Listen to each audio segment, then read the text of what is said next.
ইংল্যান্ডকে আমরা কেউই বলিনি এই টুর্নামেন্টের ফেভারিট, তারা অনেক দূর পর্যন্ত যাবে বা অনেক কাপ লিফট করার মতো অবস্থায় আছে। ইভেন 4টা সেমিফাইনালিস্ট নিশ্চিত হওয়ার পরও আমরা হয়তো ওইভাবে বলছি না যে ইংল্যান্ড এই টুর্নামেন্টের দাবিদার, ইংল্যান্ড এই ট্রফিটা নিতে পারে। আমাদের কারো মধ্যেই সেই জিনিসটা ইংল্যান্ডকে নিয়ে অন্তত পক্ষে নাই। ইংল্যান্ডকে নিয়ে যেহেতু সেই আলোচনাটা নাই, এটা ইংল্যান্ডের জন্য একদিক থেকে ভালো, তাদের জন্য মানে সাপে বর, আপনি এটা বলতে পারেন। তবে আপনি যদি একটু চোখ খুলে এই দুই দলের মধ্যে একটু তুলনায় আমি যেতে বলি, যে আপনি একটু মানে ডিসাইড করুন যে এই দুই দলের প্লেয়ারদের যে ওয়েট, এই দুই দলের প্লেয়ারদের যে পারফরমেন্স এখন পর্যন্ত, সেই দিয়ে একটা কম্বাইন্ড 11 তৈরি করবেন। আপনি কাকে চুজ করবেন, মানে কোন দলের প্লেয়ারকে বেশি চুজ করবেন? আমি আমারটা বলি, আপনি আমার সাথে একমত হতেও পারেন, দ্বিমতও হতে পারেন। আপনি যদি গোলকিপিং পজিশনটার দিকে প্রথমে তাকান, এমিলিয়ানো মার্তিনেজ এবং জর্দান পিকফোর্ডের থেকে তো এমিলিয়ানো মার্তিনেজ বেটার কিপার, তা নিয়ে কোনো সন্দেহ নাই। কিন্তু এমিলিয়ানো মার্তিনেজ এই ওয়ার্ল্ড কাপে এত সব ভুল করেছেন, এত স্লপি মিস্টেক করেছেন, এমন সব অ্যাঙ্গেল থেকে গোল খেয়েছেন যা একটা টপ গোলকিপার কখনোই খায় না।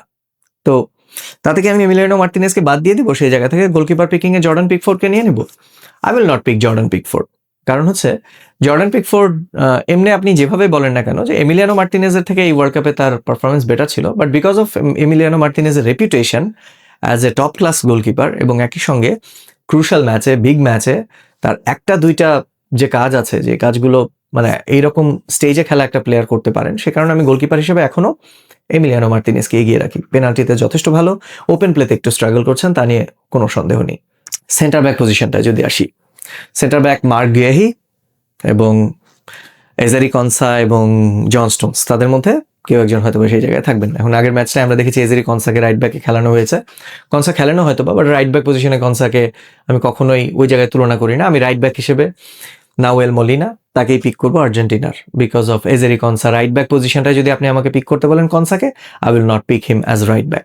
বাট সেই জায়গায় আমি এখনো বিলিভ করি যে মার্ক গুয়েহি এবং জন স্টোনস, তারা দুইজন বেটার সেন্টার ব্যাক হিসেবে কাজ করেছেন। হল্যান্ডকে যারা আটকে রাখতে পেরেছেন, সেন্ট্রালি যারা পুরোপুরি দরজা বন্ধ করে রাখতে পেরেছেন, they have some sort of calibre. অন্যদিকে Cristian Romero, Lisandro Martinez, both তারা স্ট্রাগল করেছেন। এখন তারা গোল করেছেন, আপনি বলতে পারেন হেডে গিয়ে সে জায়গায় গোল করে এসছেন। আসলে সেট পিসেও আর্জেন্টিনার স্ট্র্যাটেজি এটাই থাকে যে হেডে কারা অ্যাটেম্প করবেন সেই জায়গায় যাবেন। ক্রিস্টিয়ান রোমেরো যে মেসির ক্রসটা থেকে গোলটা করলেন, সেই দিন তো তার সেই জায়গায় মানে অন্য যে কোনো সিচুয়েশন অনুযায়ী মানে ওপেন প্লেতে সে ওখানে তো থাকার কথা না, আনলেস এটা সেট পিস না হলে।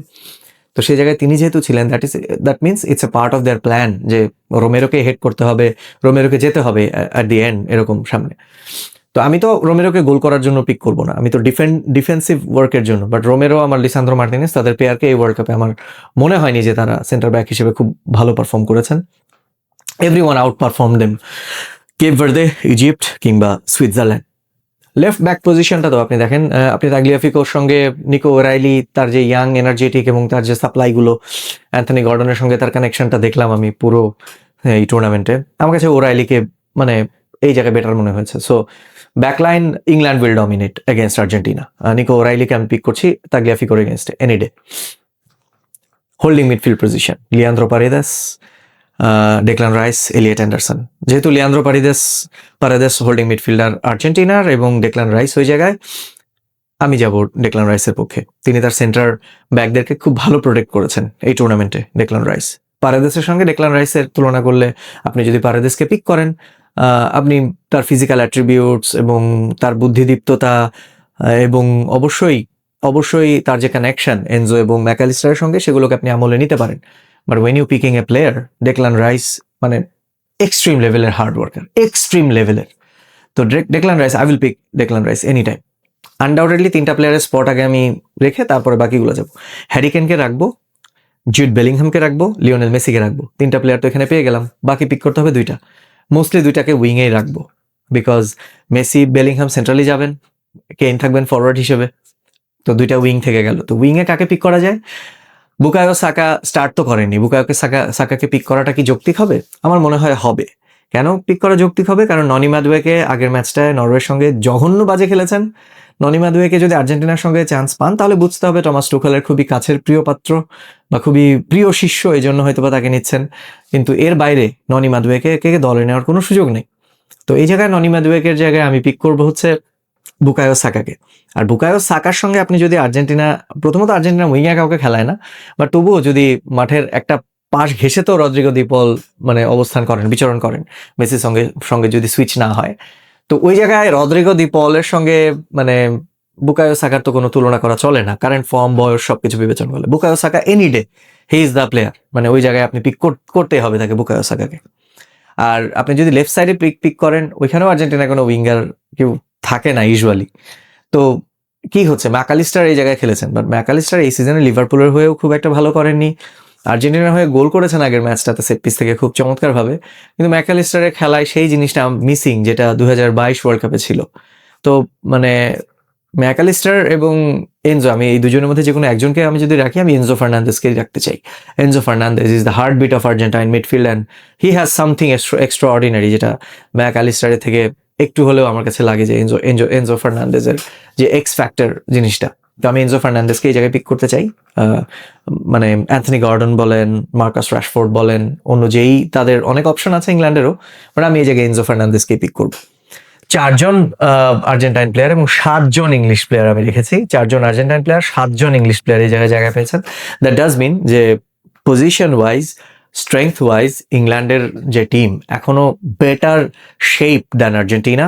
আর্জেন্টিনা ম্যাচ জিতে আসছে, আর্জেন্টিনা ম্যাচ জিতছে, তাদের চ্যাম্পিয়ন্স ইনস্টিংক্ট, তাদের মেন্টালিটি, তাদের না হারার মানসিকতা এবং অন্য যে কোনো কারণগুলোকে যদি আপনি ফ্যাক্ট ধরে নেন, লিওনেল মেসি ইম্প্যাক্ট স্কোয়াডে, তাদের যে ক্যালিবার, তাদের যে রিসেন্ট ফর্ম, তাদের যে বয়স, তাদের যে এনার্জি, তাদের যে স্পিড, ইন্টেন্সিটি, সবকিছু মিলিয়ে হিসাব করলে আর্জেন্টিনা থেকে একটু হলেও বেটার।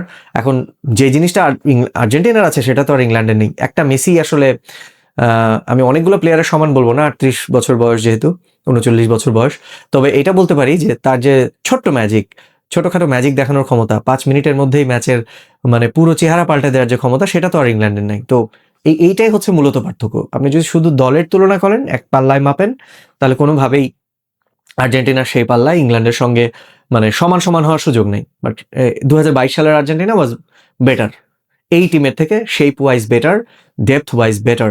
আপনি ডিমারিয়াকে রিপ্লেস করতে পারেননি কাউকে দিয়ে। ওই ওয়ার্ল্ড কাপে আকুনিয়া ছিলেন, ওই ওয়ার্ল্ড কাপের Emiliano Martinez better then this version. And Messi আরও ইয়াং ছিলেন, আরও আজাইল ছিলেন, শার্প ছিলেন। এনজো ফার্নান্দেজ, আলেক্সিস ম্যাকালিস্টার, তারা তাদের তারুণ্যে ছিলেন। হুলিয়ান আলভারেজ ম্যাচের পর ম্যাচ কিন্তু তার ম্যাজিক দেখিয়েছেন। তো এই জায়গাটা, ডেপলের বয়স কম ছিল। এইটা আসলে মানে এই 4টা বছরে, একটা ওয়ার্ল্ড কাপ দূরত্ব পেরিয়ে আসার পর আর্জেন্টিনা একটু তাদের অ্যাজিলিটি হারিয়েছে, কিন্তু তবুও আর্জেন্টিনা এবং ইংল্যান্ড যখন মুখোমুখি হবে, এই ফ্যাক্টরগুলো হয়তো বা সামনে নাও আসতে পারে। অনেক অনেক ফ্যাক্টর নাও আসতে পারে। ওই যে বললাম চ্যাম্পিয়ন্স ইনস্টিংক্ট, আর্জেন্টিনার ওই চ্যাম্পিয়ন্স ইনস্টিংক্ট আছে যেটা ইংল্যান্ডের নেই। সাম্প্রতিক অতীতে যে তার অভিজ্ঞতা, সেটা আসলে আর্জেন্টিনাকে এগিয়ে রাখবে।